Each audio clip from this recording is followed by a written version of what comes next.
แจ้งโจ๊กการเรียนการสอนสัวขาวสำหรับนักเรียนและครูที่ถูกมอบหมายทั้งหมด 2,583 คนระยะแข่งขันกีฬาแห่งชาติครั้งที่ 12 8 ตุลาหา25 พฤศจิกายน 2025วันที่ 30 ตุลาคม 2025แผนกศึกษาธิการและกีฬานครหลวงเวียงจันทน์ออกหนังสือแจ้งการเรื่องการโจ๊กการเรียนการสอนสัวขาวสำหรับครูอาจารย์และนักเรียนที่เป็นเป้าหมายรับใช้งานมหกรรมกีฬาแห่งชาติครั้งที่ 12 ซึ่งจะได้จัดขึ้นในระหว่างวันที่ 15 หา25 พฤศจิกายน 2025ที่นครหลวงเวียงจันทน์เป็นเจ้าภาพสำหรับการโจ๊กการเรียนการสอนของครูอาจารย์และนักเรียนสัวขาวในโรงเรียนที่ถึงมอบหมายรับใช้งานกีฬาดังกล่าวจำนวน 8 โรงเรียนที่ขึ้นกับแผนกศึกษาธิการและกีฬานครหลวงเวียงจันทน์รวมครูอาจารย์นำพาทั้งหมด 72 คนหญิง 44 คนนักเรียนทั้งหมด 2,512 คนหญิง 1,089 คนเพื่อเฮ็ดให้จำนวนครูอาจารย์และนักเรียนที่จะเข้าร่วมในก้อนกำลังสวนสนามแห่และแล่นทวนไฟ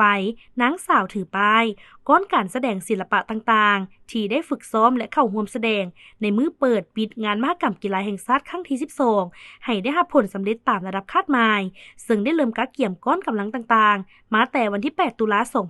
2025พร้อมทั้งฝึกซ้อมเพื่อเข้าร่วมรับใช้งานจนถึงวันที่ 25 พฤศจิกายน 2025จึงจะสำเร็จผ่านการค้นคว้าของกรมสามัญศึกษากระทรวงศึกษาธิการและกีฬาเห็นดีให้ปฏิบัติดังนี้ 1. โรงเรียนม.ส.เวียงจันทน์ม.ป่ายโน้นสว่างม.ส.ไซเสถาม.ส.ศิวิไล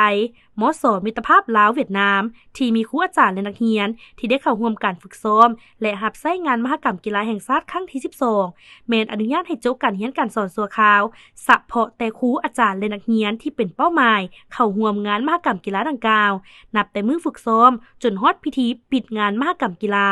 ภายหลังสำเร็จแล้วแม้นให้จะตั้งการเรียนการสอนทดแทนคืนให้แก่น้องๆนักเรียนดังกล่าวให้ครบตามหลักสูตรโดยรูปแบบต่างๆตามเงื่อนไขตัวจริงของแต่ละโรงเรียนและรับประกันให้ได้รับผลดีนับแต่วันที่ 27 พฤศจิกายน 2025เป็นต้นไปสำหรับครูอาจารย์และนักเรียนที่บ่ได้เข้าร่วมการฝึกซ้อมแม้นให้ดำเนินการเรียนการสอนเป็นปกติ 2. สำหรับ2โรงเรียนคือโรงเรียนมัธยมสมบูรณ์เพียวัฒน์และโรงเรียนมัธยมสมบูรณ์โพนทันแม้นเห็นดีให้โจ๊กการเรียนการสอนทั่วโรงเรียนสัวขาวเริ่มแต่มื้อฝึกซ้อมจนฮอดมื้อพิธีปิดงานมหกรรมกีฬาแห่งชาติครั้งที่ 12 วันที่ 25 พฤศจิกายน 2025และให้จัดตั้งดำเนินการเรียนการสอนเป็นปกติในวันที่ 27 พฤศจิกายน 2025เป็นต้นไป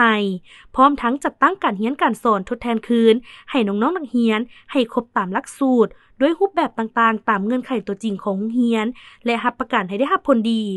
3. โรงเรียนมัธยมสมบูรณ์ตานมีไซแมนเห็นดีอนุญาตให้นักเรียนขั้นม.5 และม.6 โจ๊กการเรียนการสอนสัวขาวทั้งหมดภายหลังสำเร็จงานมหกรรมกีฬาดังกล่าวแมนให้นักเรียนขั้นม.5 และม.6 มาเรียนปกติเริ่มแต่วันที่ 27 พฤศจิกายน 2025เป็นต้นไป